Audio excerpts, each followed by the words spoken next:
Okay, so I guess for those of you who came last Friday and knew that because of the snow I had to cancel the session. And unfortunately I couldn't do that the day before or make an announcement through anything other than to post a note on Blackboard, okay, and also to post notes on the door. So maybe you got here and only to find out that the tutorial session was canceled. But what I did was I recorded a makeup session and I made that available because last Friday was kind of important because we were reviewing for the exam, okay, and so I recorded instead a makeup session and made that available, and hopefully some of you saw that, okay, and benefited from the makeup review session. But we are here this week to, again, I'll give you a chance to ask me any question that you might have about the lecture, the lab, the homework, whatever, okay? But also to go over the exam, okay? Because originally I thought the exam could have been graded by today, so you'll actually be looking at your own copy of the exam, and we can talk about the correct answers, okay? But unfortunately the grading had slowed down a bit, okay? And therefore I won't have the exams graded until next Monday, but you'll get it back during lecture on Monday. And I'll take a little time talking about the exam. I cannot spend the whole lecture just to go through every single question because we simply don't have that kind of time during a lecture. So I thought we can spend the tutorial. The tutorial is a little more flexible, so we can spend the tutorial going over the homework. The first exam, okay, and I guess you wouldn't have a copy of the exam in front of you, so I'll just basically tell you or remind you what the question I asked was, okay, on every page of the exam, and then I'll tell you what I think are the correct answers. And if you have any question or any concern, or you can remember the exam but you don't remember saying this, you don't remember giving this answer, then we can talk about why you would be giving a different answer or why you didn't give an answer. Okay, so let me start off with just any general question about anything, policy, any just general things. Okay, otherwise I'm going to assume that you're doing well. Because if you don't say anything, then I'm not going to assume you're doing very poorly. Okay, I'm assuming that you're doing well. Okay, and you just want to get to the exam. Okay, so why don't we just start with the first page. Okay, so I'll go page by page, and since there are 3 different versions of the exam, I gave 3 different versions. Okay, the way it worked on the first exam, I made up 3 different problem number 1. Okay, because problem number 1 appears on the first page of the exam, so I made up 3 different problem number 1. Okay, and so the 3 exams will look completely different, more or less, on the first page. But then the rest of the exam, is identical on all 3 versions, except that the order of the questions are different. Okay, so in fact, even if you look at problem number 1, even though there are 3 different versions of the same exam, the compounds are all very similar. I just replaced calcium with magnesium. I just replaced iron with copper. These are very comparable elements, so I don't think I'm giving an advantage to one version, to those students who happen to be, having one version of the exam over another version. So I think that's fair. Okay, just in case when I gave out the exams and you were looking, do we all get the same exams or different? Well, if you just look at the first page, then you would recognize that the questions are different. But the rest of the exam have identical questions, just in different orders. So I'll go over, the copy I have, okay, in the order the problems were presented in this particular version, okay. And if you remember, okay, yeah, you've seen this problem on the exam, but it's not until the last page. This is why, because I scrambled the order of the problems on the different versions of the exam. So this particular version actually begin with question number 1 or problem number 1. Okay, well, let's see if you remember, okay, and let's see if you can still do this problem.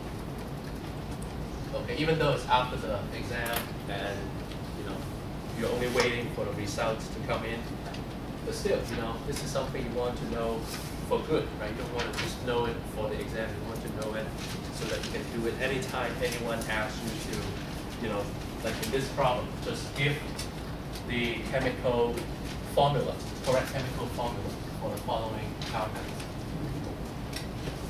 Correct chemical formulas. Okay? So that's all I'm asking. Okay, just give correct chemical formulas for each of the following compounds. So I gave you 5. Okay, this one has calcium fluoride. I mean, I can say it. I can, just say it in English. Okay, but your job is to give me a formula. Your job is to translate this from English to chemistry. The formula. Obviously, not every person in the world will understand the formula, but that person can certainly pronounce calcium fluoride. Okay, and I have in this particular version of the exam iron 3 nitrogen.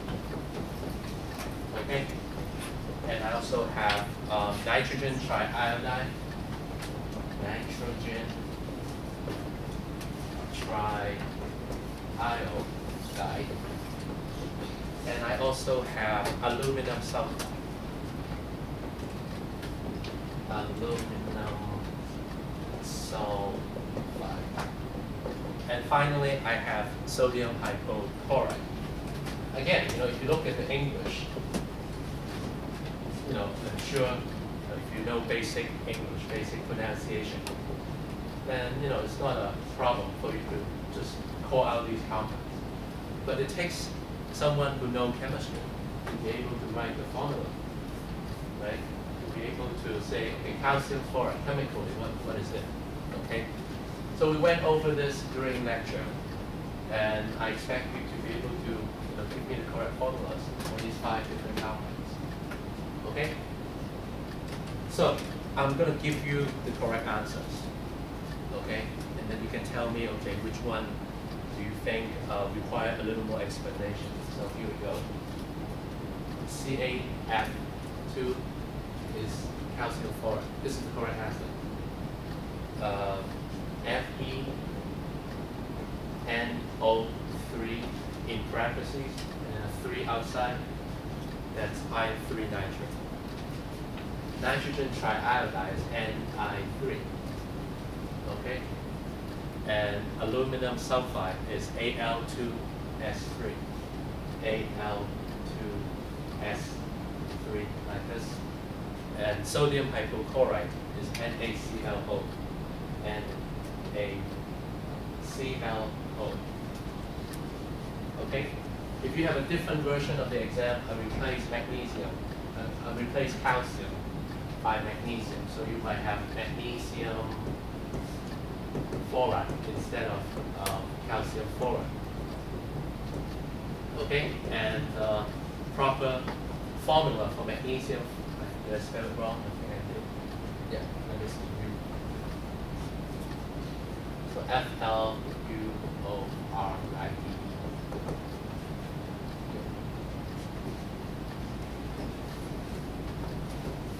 Okay, so if you had magnesium fluoride instead of calcium fluoride, the correct formula would have been MgF2.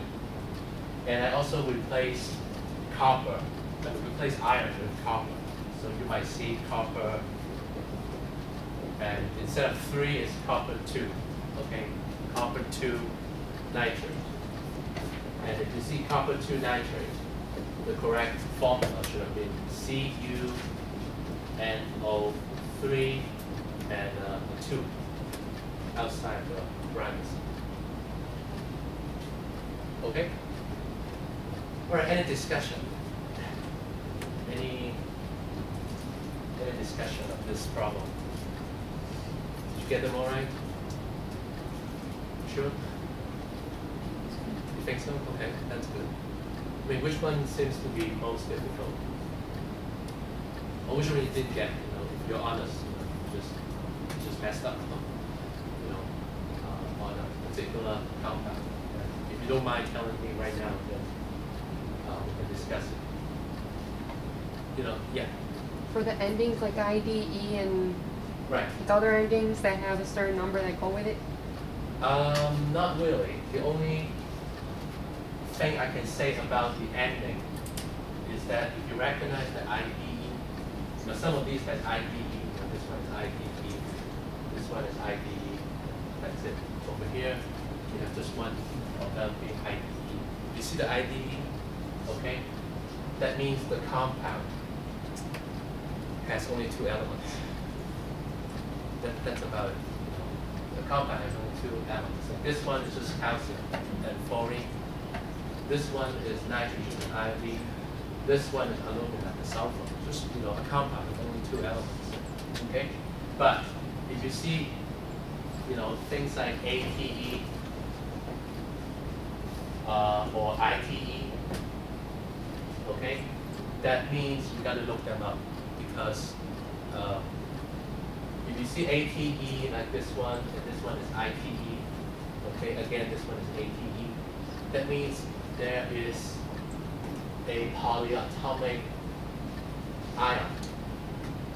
There's a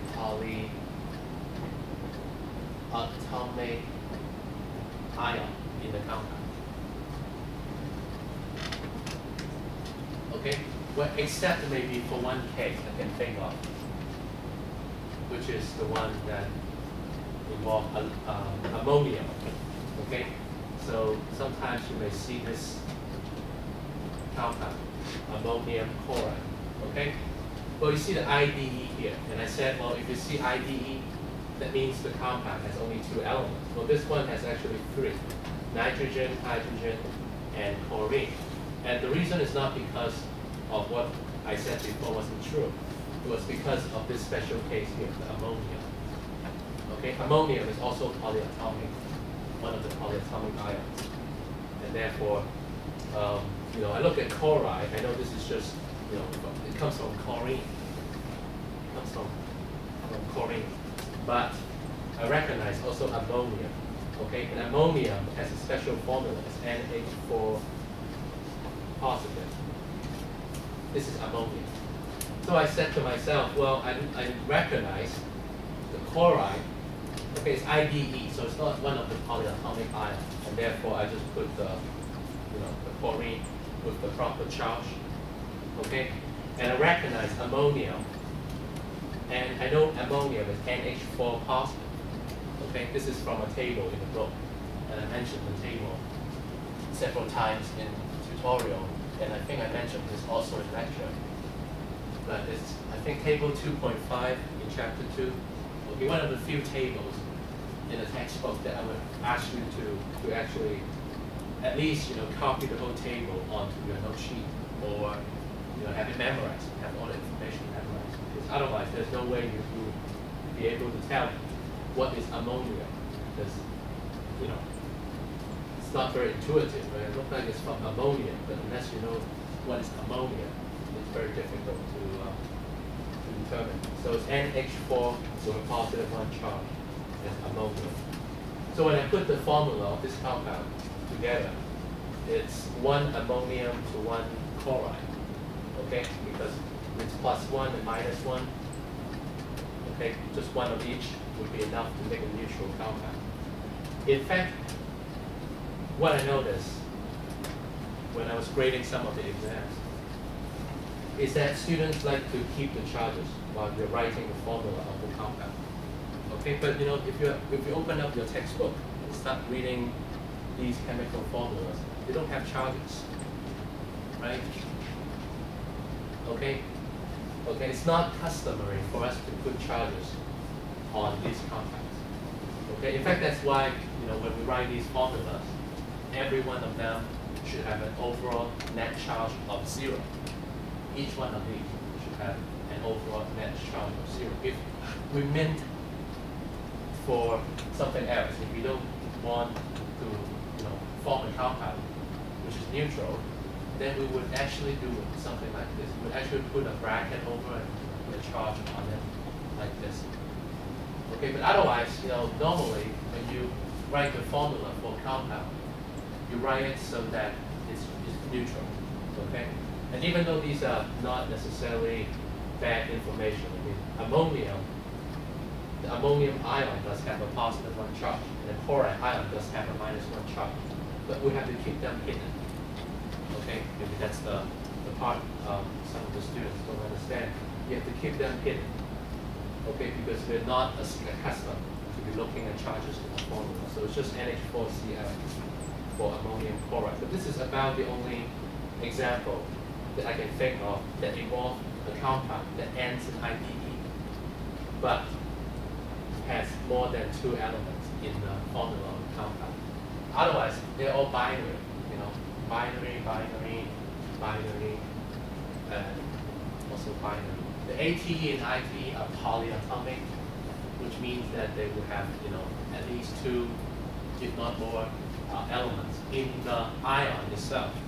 So if you combine the ion with the other ion, like in the case of iron 3 nitrate, okay, nitrate is polyatomic, and I cannot say this often enough. Okay, you need this table. Okay, otherwise I don't know how else you can do this properly. You got to go to the book and find this table, table 2.5, which says polyatomic ions. Okay, and you start memorizing, or at least getting familiar with these things, like nitrate. What is nitrate? What is sulfate? What is hypochlorite? What is nitrite? What is phosphate? All these various polyatomic ions. Like this is phosphate, this is sulfate, this is nitrate. Okay, how do I know all these things? Because I have been naming compounds for many years. That's how I know them. Okay, by heart. But if you're just beginning to learn, then make sure you copy the table, or you take time to memorize the names of these polyatomic ions. Okay, so that what? So that you can apply the formulas. Okay, apply the formulas of the polyatomic ions into writing the complete formula for one of these compounds. So I was saying something about iron 3 nitrate, right? So this ATE here does not really tell you anything about the number of the of the component. All this is telling you is that nitrate, this nitrate thing, is a polyatomic ion, which has a very specific formula, this NO3 minus. Okay, so this is iron 3 nitrate, right? Why is it FeNO3 taken 3 times? Okay, well, it's very simple. This is the charge on iron. Okay, well, why don't we put charge everywhere? How comes calcium has no charge and aluminum has no charge? Because calcium and aluminum, their charges are fixed. Okay, and I said in lecture, right, there are 2 groups. Group A and Group B. Group A elements, Group B elements. The Group A ones, they have fixed charges. Group B one, they don't. So you got to watch out. The iron is in Group B, so that's why the charge must be indicated in the name of the compound. Calcium is from Group A, and I know calcium is positive 2 all the time. Okay, it's +2 because calcium is from Group A. All the Group A elements have more or less these fixed charges. So it's not necessary to put calcium 2 fluoride. It's not necessary to put aluminum 3 sulfide. But it is necessary to put iron 3 nitrate, because that's how I know that the charge on the iron is positive 3. Okay? And the charge on all the metals are positive. Okay? So now I know iron 3 is iron with a positive 3 charge, and I know nitrate because I memorized my list of polyatomic ions. As soon as I see the word nitrate, there's no question about what's going on. I just immediately remember the table, and I pull out this formula, NO3 minus from the table. Okay, yeah. In conjunction with the variables, are we going to be required to know the IC and US form, like say ferric nitrate or No. There are also other names. Iron 3 is, I think, ferric. Yeah, ferric. Yeah. Iron 2 is ferrous. Well, I don't expect you to know these names. These are old names, and some older people actually still use. Older chemists also use names like ferric, ferrous, but these days I don't hear that very often. Except if you read a very old chemistry text, then you might see one of these names being used. But we follow the IUPAC system, the International Union of Pure and Applied Chemists. We follow their rules, okay, which is the authority on chemical names and so on and so forth. Okay, so they make the rules, and we're going to follow their rules. Okay, so you can call this ferric nitrate, but we're going to say iron 3 nitrate, and the 3 is basically the charge on iron. Just like you recognize the name ferric, then ferric means Fe3 plus. Okay, I think the iron 3 approach is more appropriate because not everyone knows what ferric means. So now you have this situation here, right? You have iron 3 nitrate. Okay, so if you just say, well, okay, it's iron 3 and it's nitrate. Well, this is not entirely correct. If you just put FeNO3, given this information, let's say you get this far. Okay, you know the two components, iron and nitrate, and you know their charges. Okay, and simply putting the two together is not sufficient to answer this question because, again, these compounds are all implied to be neutral. Okay, they're all implicitly, they're all neutral. So if you have an iron atom with a positive 3 charge, and you have a group here, a group of atoms, which is called nitrogen, which has only a -1 charge, the charge don't add up to 0, right? It's positive 3 minus 1. So the overall charge is not 0. So that's why we're going to have more of the nitrate to make the compound neutral. Okay? And that's why we need to put a big parentheses over NO3 and then put the 3 outside. Again, it's, I don't know whether students in high school are being taught differently or what, but I saw a lot of students leaving with positive 3 and a -1 on these various pieces.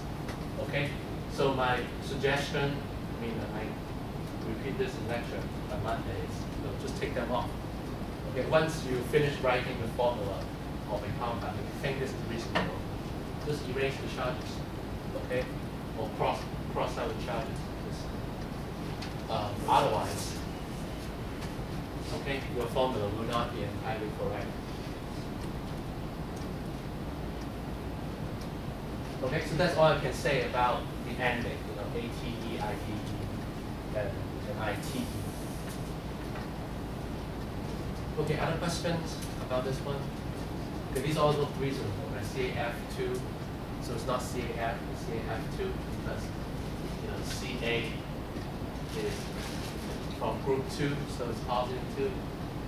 And fluorine is from group 7, it has a charge of -1. So I need 2 of this and 1 of that, so it's CAF this is the only acceptable answer. If you put it in a different way, like if you, if you put it Ca2F, that's wrong. If you put CAF, that's wrong. If you put, here's something else I need to tell you. If you put capital C, capital A, that's also wrong because,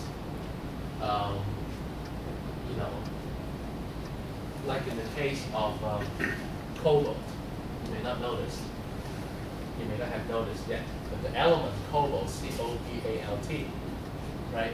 The symbol is actually capital C and lowercase o. But if you write like capital C and capital O, this becomes carbon monoxide. So it's not a cobalt anymore, it's carbon monoxide. So even though, calcium, I don't think A stands for, the capital A, I don't think that stands for any particular element. Okay, Al is aluminum, As is arsenic, and that's about it. A does not really stand for a particular chemical element. But, if you write calcium like capital C and capital A, it might be confusing. In fact, that's not accepted, okay, as an answer. So you have to write capital C, lowercase a, capital F, and a subscript 2 for indicating that there are 2 fluorides in one calcium. Okay, so this one that we talk about, Ni3, okay, it's the easiest of the compounds to name because this is a covalent compound. Covalent. Everything else is ionic. This is ionic, ionic, ionic, ionic. Okay? Only one covalent compound because they're very easy to name. Okay? Every time you see a covalent compound, you'll see these, numeric prefix every time. Okay, whether it's mon or mono, di, tri, tetra. Okay, it doesn't matter. One of these numeric prefixes will appear in a covalent compound. And when you see them, that's good news, right? Because it's very difficult for you to go wrong. It's just nitrogen without the prefix, which means 1. So 1 nitrogen with 3, what is this? Well, it's iodide. So you recognize IPE. Okay, so it's not one of the polyatomic things. Okay, because it's IPE, not ATE, not ITE. So it's just IDE, and it looks like, this word comes from the element iodine. Okay, so that's I. And so, okay, since it's triiodide, so it's I3. Okay, so it's just Ni3, that's it. Okay, covalent compounds are the easiest to write formulas for because the name tells you everything you need to know about the compound. It's just like carbon dioxide. And carbon dioxide is very different from carbon monoxide. Right? You cannot get them screwed up because one is relatively neutral. CO2 is pretty. You don't want to breathe too much CO2, but it won't kill you immediately. But if you breathe in CO, carbon monoxide, that's a very different story. It has a very high, toxicity. So you could be killed just by breathing a little bit of carbon monoxide. So they're both covalent compounds, CO and CO2, because they only involve non-metallic elements. Okay, carbon, oxygen, both non-metallic. Okay, this one, aluminum sulfide. I thought this one would be difficult. Okay, why is it Al2S3? Do you have any idea? Yeah, that's right. The charges are, well, not necessarily. This is not the charge. Yeah, 3 and 2. That's right. That's right. So aluminum is in group 3. So I know the charge is in group A. It's 3A actually. You want to be specific here. Aluminum is from element. Is an element from group 3A of the periodic table. And I gave you a periodic table on the first day of class. So I expect you to have looked at it pretty often, right? Because if you don't want to look at the periodic table, why take chemistry? Okay, if you hate the periodic table, don't take chemistry ever. Okay, because you're just gonna get really annoyed by the information on the table. So okay, assume you know the periodic table and it's aluminum, which is in group 3A. So since it is A, the charge is fixed, and it's in group 3. Group 3 has a charge of 3, so it's positive 3. And sulfur, on the other hand, is in group 6, 6A in fact, 6A. But you know that the non-metals, they don't have positive charge, so you're not going to put a +6 on sulfur. They have negative charges. So you have to count backward. Okay, fluorine, chlorine, iodine, all these elements will have a -1 charge. Sulfur is actually in the next column to the left of the chlorine, the fluorine, chlorine, bromine, iodine. Sulfur is right here. Oxygen is here, okay? So sulfur is the element to the left of the halogens. Okay, one of the elements to the left of the halogens. And so if the halogens have a -1 charge, the next group should have a -2. So that's how I figure out the charge of sulfur is -2. So we need 2 aluminum to go with 3 sulfurs, or 2 aluminum ions to go with 3 sulfide ions. And remember to erase the charges. The charges don't appear in the formula. Okay, so it's Al2S3. And sodium hypochlorite, you need to look this up. Hypochlorite, what is that? Okay, that's ClO minus. You just have to look it up. I mean, if you know where to look, it's impossible for you to mess up because it has the exact same word. I mean, this is all spelled correctly. Hypochlorite. And there's no trick here. There's no hidden messages. No, it's just hypochlorite, exactly as spelled. Okay, so if you go to the table and you look this up, there's no way you can get it wrong. Okay, ClO. Okay, so it's the capital C, lowercase l, and a capital O. So it has actually a chlorine atom along with an oxygen atom. But overall, it has a charge, so it's a polyatomic ion. And then sodium, of course, you're familiar with sodium, because you know NaCl. So sodium has +1, ClO has a -1, and therefore it's just 1 to 1. And NaClO is the correct formula. And this one, I think we also somewhat talked about already when we talked about the iron 3 nitrate. Okay, so how often do you see these kind of questions on exams? Well, not very often. Okay, only on the first exam, I'll ask you questions directly.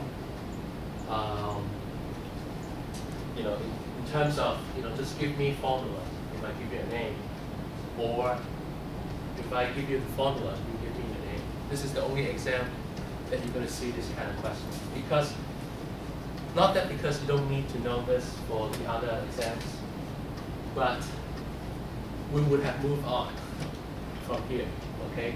And the next time we're going to look at these chemical compounds will be during the later part of the semester when we actually study chemical bonding. So we're going to look at ionic, covalent, and metallic bonding. There are 3 types of bonds: ionic, covalent, and metallic.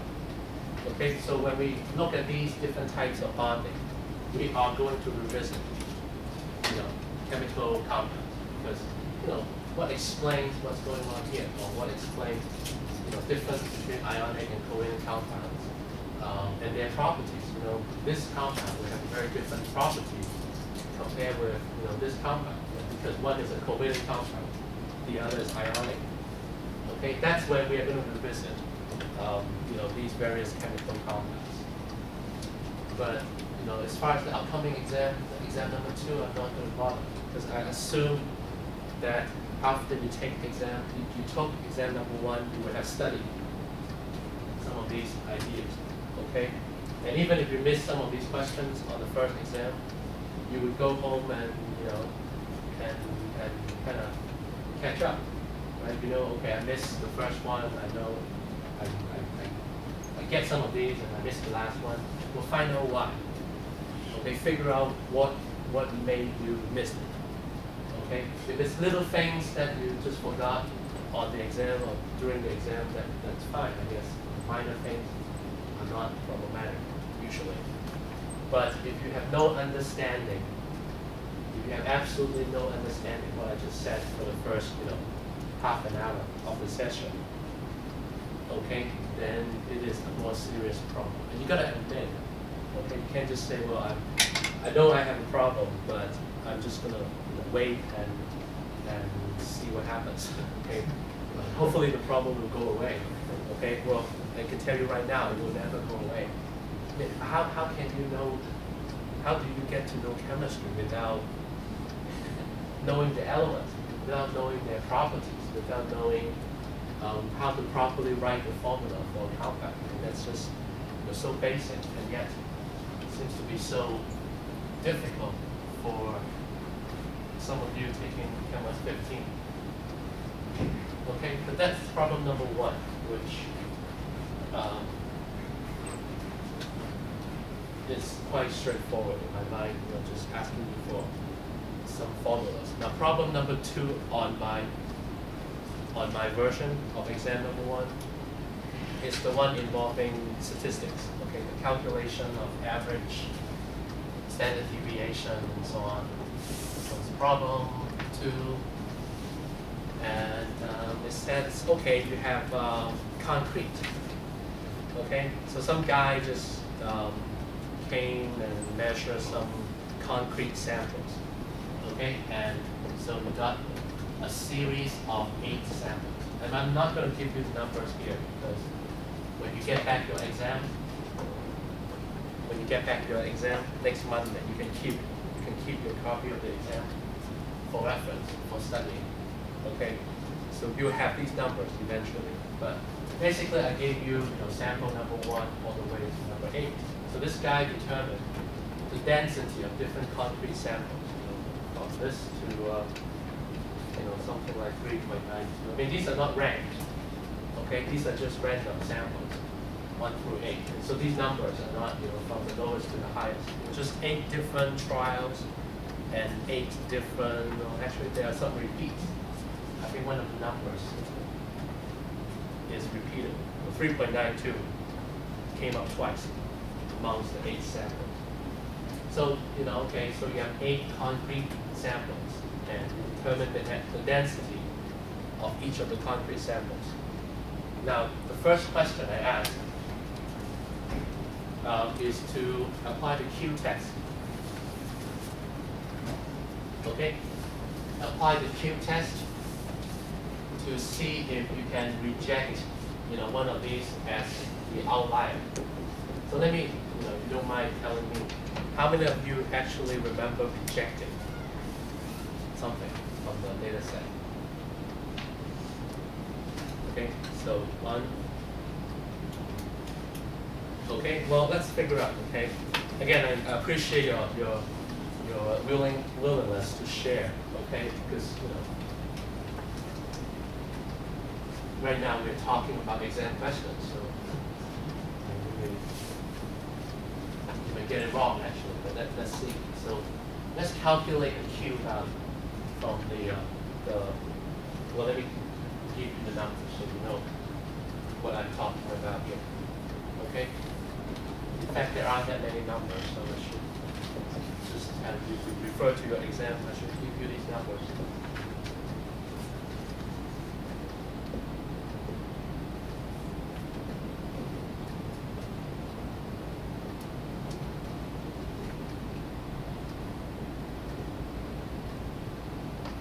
Okay, I think it's good. You have 8 values. Okay? So which of these values should we consider rejecting? Yeah, this one over here. Why? Well, look at the other extreme. Let's first look at the other extreme. I think this is the highest, right? This is the highest value of the set, and this is the lowest. And don't forget, these are not 8 different samples. Okay, I mean, they are 8 different samples, but they're all concrete. They're all the same material. Just that I take 8 different samples of the same thing, and I measure the density of each sample, and these are the numbers. So the highest amongst the data set, 3.95, lowest 2.45. Why don't you try rejecting 3.95? What is it? what is the rationale behind not rejecting, or not trying at least, not trying to reject 3.95. Yeah, look at the gap. 3.95 to the next value, which is 3.92. I mean, it's pretty close. Okay. Now that alone may not tell you everything, but usually what I do is I look at the data set as a whole. I don't just look at specific values. I look at the whole thing, and even before I calculate the average, I get a sense of what the average is going to be, right? Okay. And in doing that, what you're doing is you're trying to detect outliers without doing the Q test. So in this case, 3.95, the next value is 3.92, and then you see 3.92 again, 3.91. These are pretty closely, related values, right? 92, 95, 90, 91. Even this one, 88. Okay, these are all pretty close values. Okay, so if I'm doing the experiment and you see these values, okay, you are doing something right, okay, quote unquote right. And then you see, a couple of values that seems to be quite far off, right?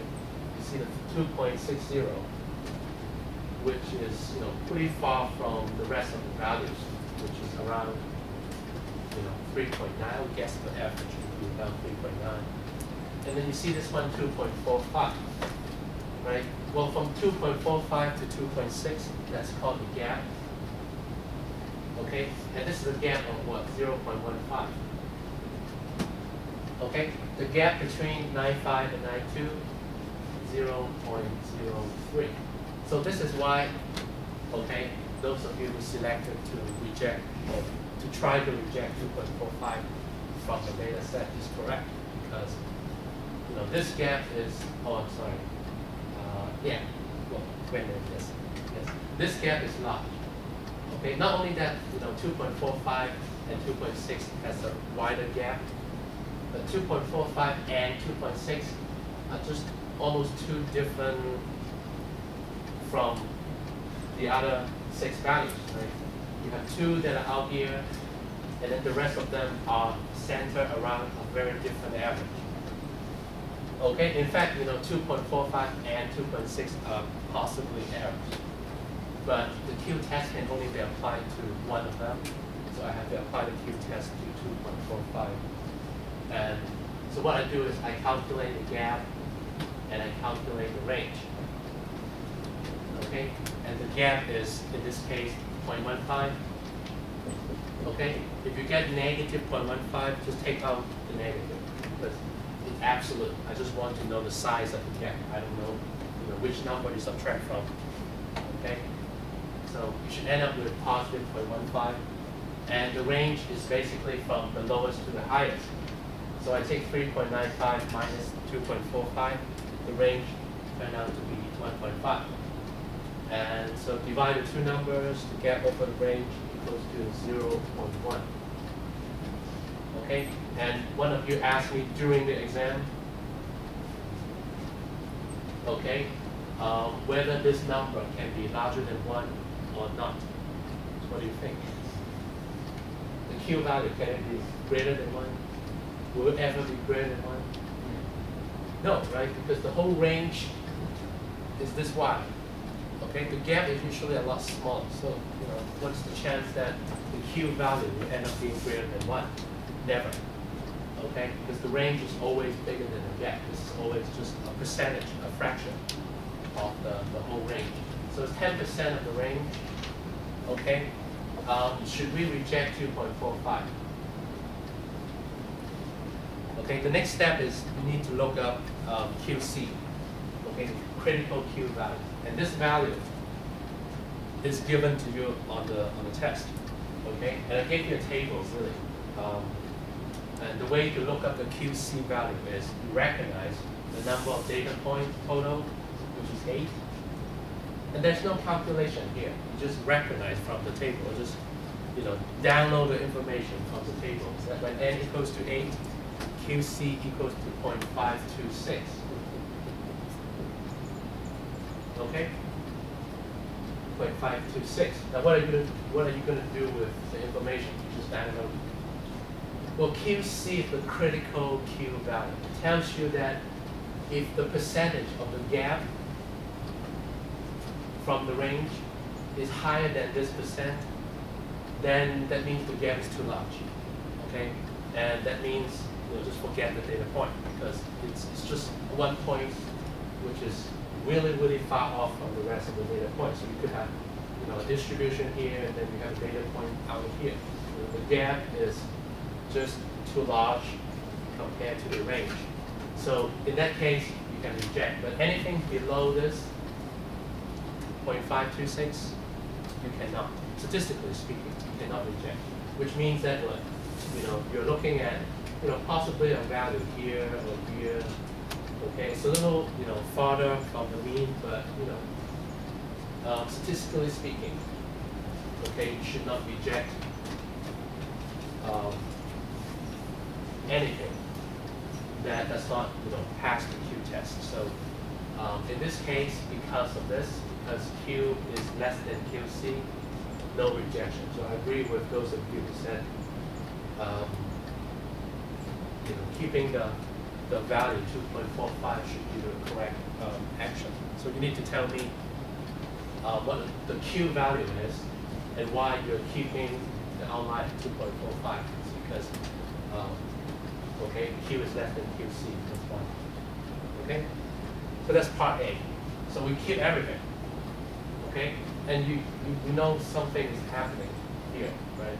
The reason that you cannot reject 2.45 is because of the 2.6 data set, right? If this never happened, this 2.60 was never taken as a measure, okay, then I mean just don't even need to do the calculation. Do you think this value can be rejected?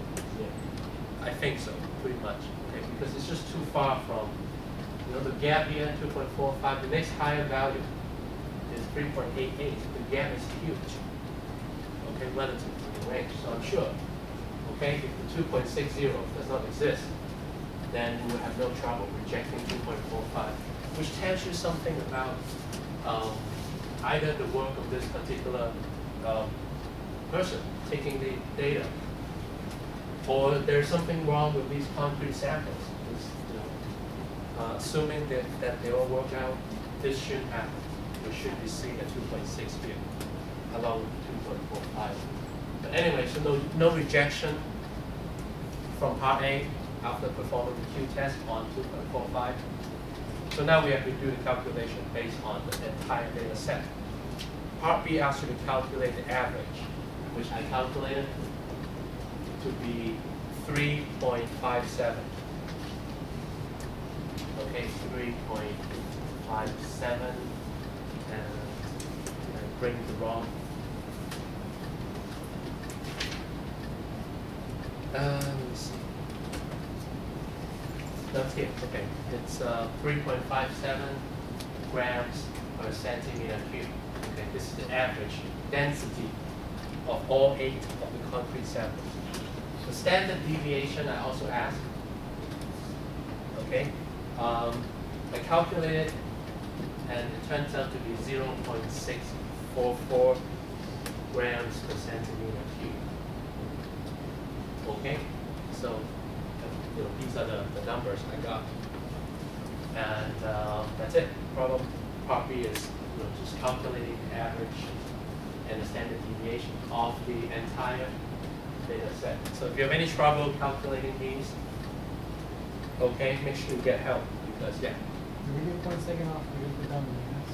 Or the units? No, I don't think so. It's okay. No, but density has a certain unit, and they both have units of density. So just put them there for just put the units for clarity. Okay. And part C. Okay, part C.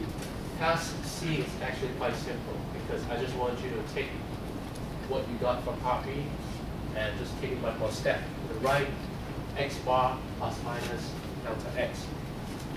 Okay? And I explained in lecture why you don't want to just use this over here. Right? You might want to say, okay, it's 3.57, that's the average. Okay? Supposed to be a representative, the best representative of the data set. Okay, this number right here. Why don't we just, take the standard deviation and write it like this? Okay? This is not wrong, by the way. I mean, you can take the standard deviation or multiply by 2 and write that up as your absolute uncertainty. That's what this stands for, absolute uncertainty. Well, why don't you just go ahead and do this? Well, because I want you to recognize that this is not a normal distribution. Okay, there's no way you can have 8 data points and expect them to fall into a normal distribution. All you can say is, yeah, it looks like it. Okay, especially since we cannot reject the outlier. Take everything into the statistics, and yeah, it might look like some sort of a normal distribution. So you have, an even spread, and then the mean will be right in the middle, which is the mole. Right, the mean and the mole are the same value, which means that the spread is pretty even to the left and to the right. Okay, so we don't have a normal distribution, so we cannot just take the standard deviation and report it. But I provided a very simple formula for the calculation of delta x. It's on the exam, so you don't have to go look it up. It's taking the standard deviation divided by the square root of n, and you have to look up a t-value. Okay, the t-value comes from t-statistics, and basically t-statistics is like a watered-down version of normal distribution. So it's less of the, it's just more practical. Let's put it this way. The normal distribution is too theoretical. T-distribution is more practical. So if you actually look up t-distribution, it looks just like normal distribution, except that it would make certain assumptions about your data set, so that it wouldn't be as restrictive as the normal distribution. Okay, so you can actually apply t-statistics on things like 8 data points. It's fine. You can apply t-statistics. So basically, the formula asks for a t-value. And the t-value is obtained in a table, which I also provided to you. But the t-values are given in terms of degrees of freedom at EOF. Okay? And EOF equals to n-1. That's also on the paper. Okay, so we just follow the rules. Okay? N in this case is 8. There are 8 samples. -1 is 7. So n minus 1, which is EOF, is 7. And then you go to the table, right, and you look for DOF equals to 7, and then there should be a t-value next to DOF equals to 7, which is 2.36. So we actually put the 2.36 here for the t. Standard deviation we actually obtained from before is 0.644. Square root of 8, that's in the denominator, and this turns out to be 0.537. Okay? 0.537, and this is also in units of grams per centimeter cubed. Okay, so you can write it up like this, or what is more often being used is that you're going to have 3.5, actually 3.6, because the delta x value, okay, we only care about the first significant digit. So, ignore the 3 and ignore the 7, usually. Okay, the absolute uncertainty has only one digit. It doesn't count the 0. The 0 is not significant. We only count the 5. So it's 3.6 plus minus 5. And again, in units, grams per centimeter cubed, like this. Okay? So what happens is that you've actually lost quite a bit of your precision. Yeah. So, immediate or No, no, this is acceptable. They both are acceptable. But the point I was trying to make is that if you take the one significant digit in the absolute uncertainty, you realize that you're losing precision in your reported value. Right? You can only report 3.6 as your average instead of 3.57, because this number here, the value of this number has to match the last reported value in your average.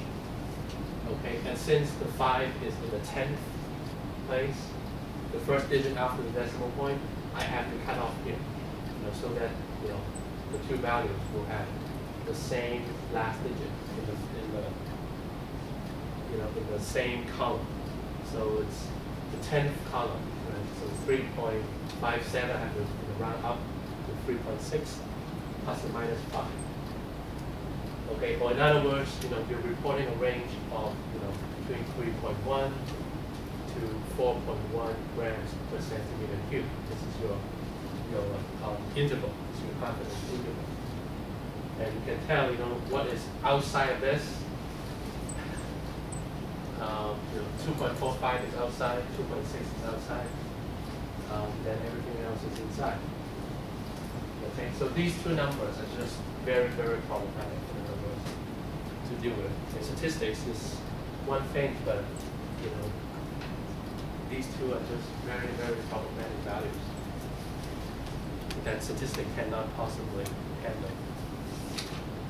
Okay, so I asked two more questions in this problem. Part D asks you to describe the accuracy and precision of the data set. So what would you say about the accuracy? And what would you say about precision? Okay, so simply put, part C,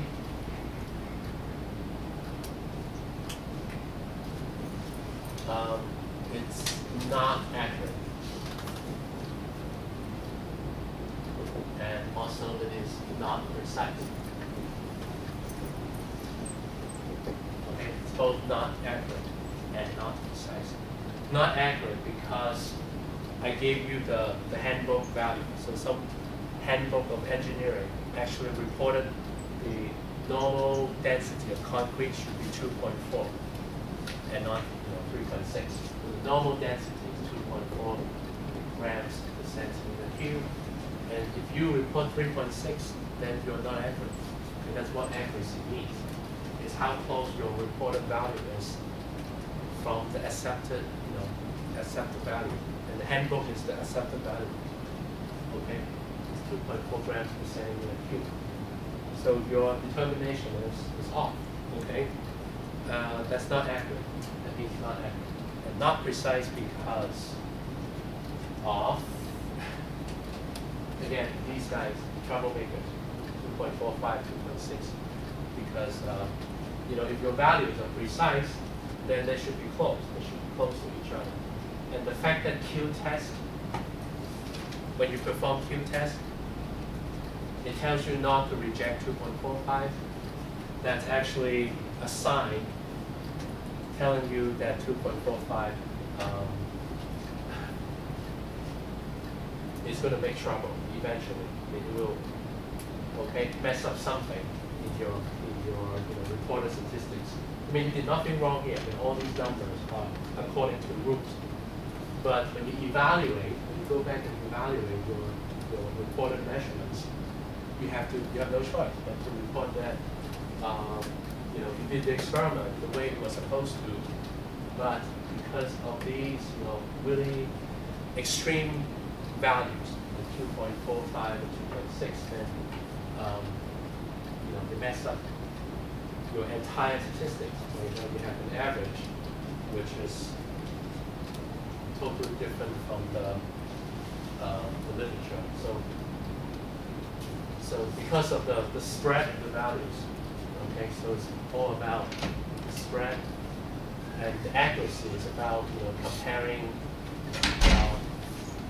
measurements to the literature value. Just compare measurements to literature value. Okay, so it's neither accurate nor precise. Okay, and then part E asks you another follow-up question. Actually, this is part D. This is part D. So part E asks you another follow-up question, which is whether calibration is going to have a significant effect on the future measurements. Okay, so is calibration important here? Okay, so calibration important? Yes, no? Well, the answer is yes. The answer should be yes. Okay, if you say no on the exam, then you're going to have a heck of a time trying to justify. Because what? Well, unless you mess up this calculation here. Otherwise, 3.6, 2.4, okay? Well, obviously, you got to calibrate, right? Because this is just too far. And also, not only that, you look at many of these values. Okay, they're equally far from 2.4. It's not like you have a lot of values to the left and to the right of 2.4. Most of your values are actually equally higher, equally off on the high side, right? In fact, the outlier is, the potential outlier is not, could reject. The potential outlier was the closest value to the literature. Okay, so look like this guy will happen. Start off pretty good, 2.45 grams per centimeter cube, and then maybe the instrument is off. Okay, or something went terribly wrong. So you've got a bunch of values that are close to each other, but they are, about the same distance away from the literature values. And then for some reason you end up with something a little more reasonable, but then then you're off again by about the same distance from the literature value. So the conclusion should be yes, it should calibrate because of possibly systematic errors involved in the experiment. Okay, so very likely you got to check your instrument, make sure it's not misaligned. Okay, check your procedure, make sure you didn't skip a step every time you do the measurement. If you skip the same step every time, you're going to be off by about the same amount in every measurement. Okay, so this is the answer to part E. Okay, so yes to calibration because of potential systematic errors. Or if you say no, then you will have to explain it. But I'll look at your answer and give you partial credit consideration. The next couple of problems are actually quite straightforward. The most difficult ones are, in my opinion, the first one to write the chemical formula, okay, and this one, it's a long problem. You have multiple parts and a whole lot to think about. The next couple of problems are pretty straightforward. Problem 3, okay. Problem 3 asks you to, okay, well this one is worth talking about because, okay, this one is on blood, an analysis of blood, okay? And it says, an analysis of human blood shows that it is composed of 54.3% blood plasma. So 54.3% blood plasma, okay? And blood plasma is a fluid that is the blood's liquid medium, which by itself is straw yellow in color. It is essentially an aqueous solution containing 92% water. So of these 54.3%, 92% is water. So your blood has a lot of water, okay? And 8% protein, okay, some sort of protein stuff, and trace amounts of other materials. So 92 plus 8 is already 100. So you can imagine, not very much, but you still have some trace minerals or material. Okay? So I'm giving you all this information and hoping that you will use the information in the problem. Okay? The other 45.7% of blood is consists of red blood cells. Okay, so that's why your blood is red. It's not because of the plasma. Plasma is just water. Okay, it's because of the hemoglobin in your blood. So it's the red blood cells. This is mainly what is in the remaining 45.7%, and you also have a little bit of white blood cells. Okay, so this is mainly what's in the 45.7%, and you also have a trace amount of the other white blood cells. So I asked you 3 questions. First question, okay, is blood an element? No. Okay, blood is an element. Obviously, I'm not talking about whether blood is important, because some people would just say that blood is important, so it is an element. But no, I'm talking about if it is an element on the periodic table. So it's not. So it's not an element. Is it a compound? It is a single compound. That's basically what you have to answer. The answer is no, because this is already a compound. Protein is a different compound.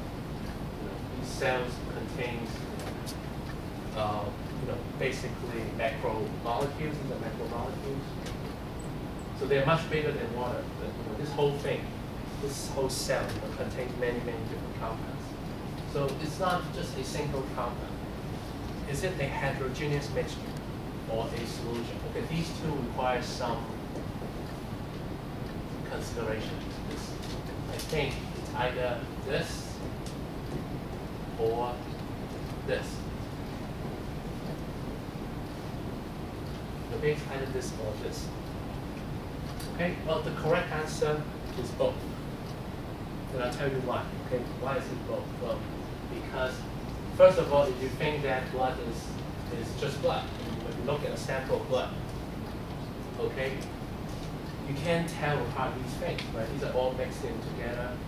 It has a uniform appearance, and that's what we call a solution. So for that reason, if you think that blood has uniform appearance, and that is how you can tell. You know it is not element, that's good. You know it's not a single compound. So it has to be a mixture. Now whether it's a solution, which is another word for homogeneous mixture, a solution is also a mixture, but it is homogeneous, which means that it has only one phase. So if you have ever looked at blood before, does it look like one phase thing? Okay, if you think so, then yeah, then blood is a solution. Okay, now how come some of you said heterogeneous mixture? Okay, well, I can tell you why. Because if you actually let blood sit for some time, it would have a separation. It would actually have a phase separation. You would see the relatively colorless blood plasma over here. Okay, and then you're going to see the other material settle down or settle out in the bottom of the test tube. Well, in this case, yes. If you can tell me that this is what you saw, then yes, this is a heterogeneous mixture because the two are not really mixing together. Okay, there's also a third alternative, but it's not really being used by a lot of you. Is that it is a colloidal suspension, just like milk. Okay, I mean if you buy a box of milk and you let it sit for a long time outside the fridge, and just let it sit for like a couple of weeks, you're going to see the separation. You'll see, okay, some part of the milk is settle out, and then the rest of the milk is sitting on top. And that's because milk is also a colloidal suspension. You are mixing around a heterogeneous mixture, okay, but it would appear to be homogeneous. Okay, that's why milk is homogenized, because we don't want you to be drinking this. We want you to be drinking just milk. It look like just milk, a single liquid. So it's actually a colloidal suspension, and that applies to blood, that applies to milk, and a lot of other materials too. So if you tell me blood is a solution, it's good enough. It's basically what you see. Okay, but if you tell me that blood is a heterogeneous mixture, then it gotta be, you know, some explanation of this kind. Otherwise, if you just give me a definition of homogeneous mixture or heterogeneous, you just give me a definition for heterogeneous mixture. That's not sufficient. Okay, because I want you have to be very specific. Otherwise, just say solution, right? Because you look at blood, it looks like one phase. Okay, and then very quickly, part B says, okay, if you analyze blood, okay, suggest 4 chemical elements that are found inside these various components. So if you have to break down these, you know, various things, you know, red blood cells, white blood cells, you know, or some of the protein, water. If you break them down, what kind of elements are you going to recover? Okay, and these are the ones I would accept. Carbon. It's very important. These are organic stuff. So carbon is there. Hydrogen. You see hydrogen. Okay, and obviously oxygen. Blood has a lot of water, so if you kind of break everything down into elements, you'll see hydrogen and oxygen. In fact, hydrogen and oxygen are also in a lot of the organic compounds. If you know protein, what other element is in protein? Other than carbon, hydrogen, and oxygen. There's one more element, which is nitrogen, yeah, nitrogen. Nitrogen is a protein, okay? And if you say, well, I know this well enough, you know, if you're a bio major or something, you know this well enough, and you know the heme group has the iron right in the middle, okay? That's good, okay? If you put iron there, you know, it's there not a whole lot compared to the amount of carbon, hydrogen, and oxygen, nitrogen. You don't have a whole lot of iron, but if you have some iron, that's okay. And if you say, you know, things like sodium, potassium, something else, probably not very many of these things. But you know, some certain, you know, elements that are typically dissolved in blood. Okay, I'll accept those as well. Okay, it depends. You know, it depends on you know, your perspective of the nature of blood. But these are fundamentally the elements that are very abundant based on this analysis of blood. Okay, and then part C asks, hypothetically, to recover the individual chemical elements, these, from a sample of blood. Okay, what sort of procedure do you need? You need only physical procedures, physical processes, chemical processes, or both. Okay, so the choices are chemical, physical, or both. Okay, and the most correct answer is both, because that's typically what we do. Right? You know, we take a mixture. I mean, you do that too. You know, in your experiment. Okay, you kind of separate out everything. Okay, and this does not involve chemical reaction. All you need is, you know, centrifuge and, you know, pour and separate. So this is, you know, just physical. You're just separating the compound. But eventually, if you want to break down water, for example, I don't know why, but if you want to break up water and just collect the hydrogen and oxygen, well, that requires a chemical reaction, because you know hydrogen and oxygen, they don't look the same as water, but they are just individual elements. They don't look the same as water. They don't have the same properties as water. So you're changing the identity of the substance. Okay, every time you involve an identity change, that's a chemical change. So it's both. So it involves physical separation as well as chemical separation in this in the recovery of these elements. Okay. So that's the third problem. We have two more to go, but I'll just do this really quickly because we're out of time already. So problem 4.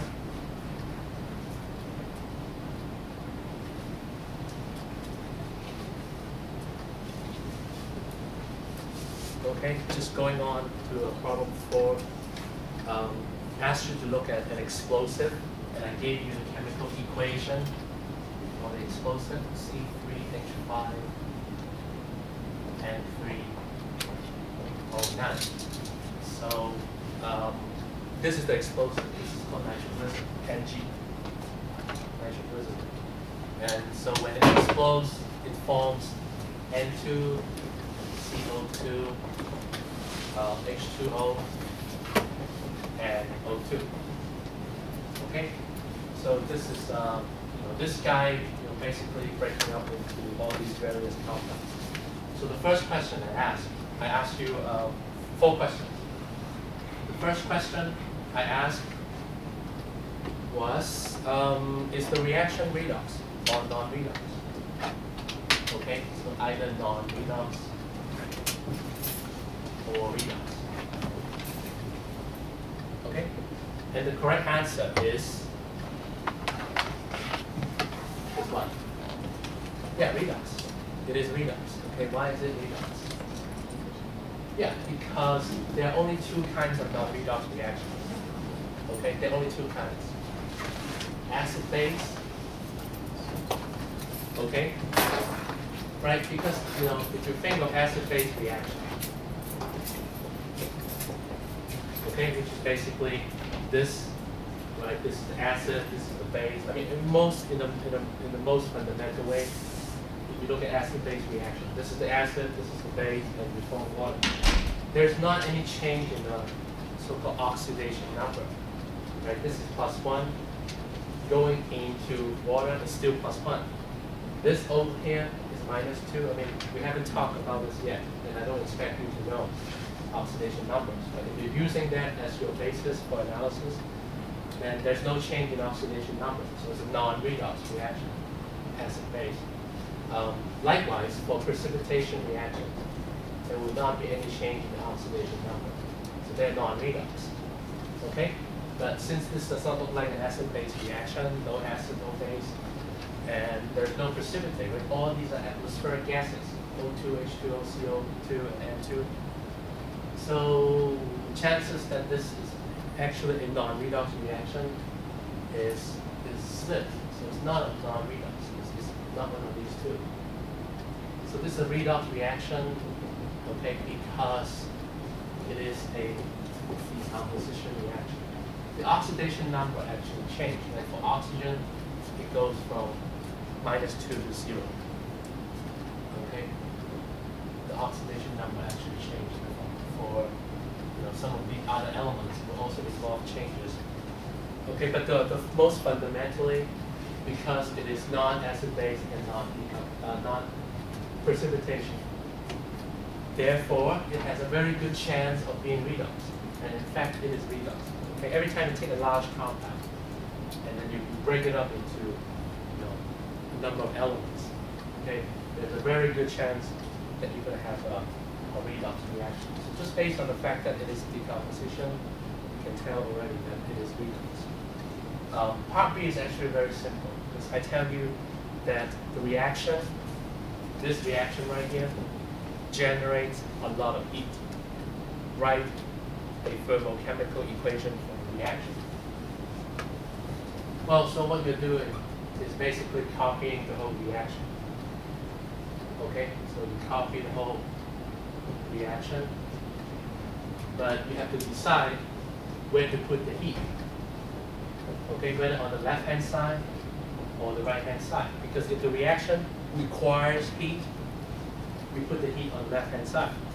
If the reaction releases heat or generates heat, then the heat should be on the right-hand side. So it's an explosion. This guy is breaking apart and forming a lot of little pieces. So a lot of the energy, a lot of the stored energy is released in the form of heat. And that's why when things blows up, you get out of the way because you don't want to get hurt. So clearly it's an exothermic reaction. And part C is just to draw the associated energy diagram. Okay, so exothermic reaction, right? The reactant should be at a high energy than the product. That's all I asked you to show, is that the reactants are at a higher energy than the product. So we can say this is energy, and this is just the the progress of the reaction, and the difference in energy here is precisely this amount of heat being released. And you don't have to give me exact numbers, because I never gave you exact numbers to begin with. So you put the delta H here, label this, that's it. You know, this is part C. Okay? Part D, it's basically asking, is a spontaneous reaction always a fast reaction? Because this is very fast. When this blows up, things happen really quickly.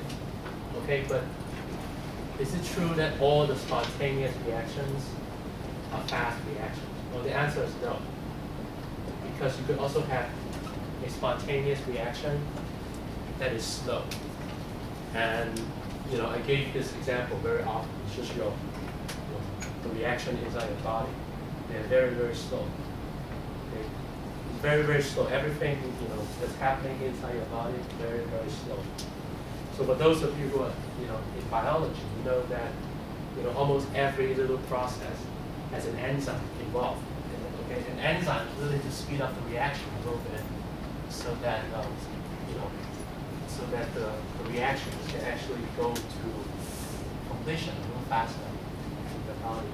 Spontaneous reaction just means reactions that will happen. Okay, whether it's fast or slow. Okay, has no input. Okay, the last problem 5. Okay, it's also a pretty straightforward problem. Okay, and this time I give you another chemical equation, but it contains more information. Okay, so this one looks like this. I give you the exact chemical equation on the exam. Then I ask you a couple of questions. It look like this. Here's the chemical equation. So I said, well, this is how we're going to determine the amount of sulfate in water. Okay? We're going to use this guy. Okay, so what is the name of this? BaCl2. So this is doing the opposite, right? I write the formula, but you give me the name. So what is the name of BaCl2? Yeah, and I even tell you Ba is barium, so you don't have to go look around the periodic table for Ba. Ba is barium. So all you need to tell me is what is Cl2, and hopefully you don't say dichloride, okay? Because this is an ionic compound. It's a metal with a non-metal. So in this case, we don't have the charge of barium because Ba is in group 2A. It's one of the A group elements. Okay, so don't put the barium 2, just say barium. And don't put dichloride because the compound is ionic in nature. Ionic compounds don't have the numeric prefix, only covalent. Okay? The next one is BaSO4, which is this guy. Okay, so what's the name of BaSO4? It's barium sulfate. Okay, so I set in the problem that this is sulfate, so it's pretty straightforward. I just want you to recognize that you can also write the name for these formulas. Barium chloride, barium sulfate. This is part A. Part B, I asked you to explain something. I want you to explain how this works. How do we detect the presence of sulfate in a sample of water? Okay, by the use of this machine, turbid dividend. Okay, so what is turbid in the reaction? And the answer is, okay, well, let's see. What is making the turbidity? Yeah, it's the precipitate, right? You have to recognize fundamentally that this is a precipitation reaction. When you collect a water sample, okay, it might contain sulfate, but you can't see them. You can't see the sulfate in water. Even if you add barium chloride, okay, you don't see the barium chloride, but the barium and the sulfate form a new compound. And this guy is a precipitate, which means that it is a solid that has very low solubility in water, and it's going to come out as a solid, okay? So all of a sudden, your water sample becomes very turbid because of this precipitate here, okay? So you can give me just one word, and that will give you the 10 points on the exam. This is precipitate. Okay, if you go about explaining in a different way, then I'll have to look at your specific explanation to see if there's anything correct about what you said, and then partial credits will be possibly given. The last problem, the last question on the exam asks you to do a simple thing. Okay, look at the graph. Okay, because I give you the concentration of sulfate. Okay, versus the turbidity reading. Okay, and it's a graph that is already plotted for you and looks something like this. Okay, so the question was, given this graph, okay, what is the relationship between the concentration of sulfate and turbidity reading? Okay, and I give you some choices. 1, 2, 3, 4, 5. And the correct answer is that this is a linear relationship, right? This line looks straight, right? If it is non-linear, then it would have been non-linear.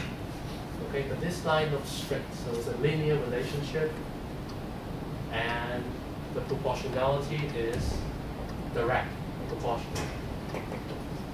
So it's linear and directly proportional. And we talked about this in lecture, right? If you see a line which is going in the other direction, that's inversely proportional. Because as one gets bigger, the other gets smaller. Okay, this is both getting bigger. If you have higher concentration of sulfate, your water sample will get more turbid. Right? Does that make sense? More sulfate, more precipitate, so more cloudy is your solution. So it's a direct proportionality, and it's linear. So that's basically the last question of the exam. Okay.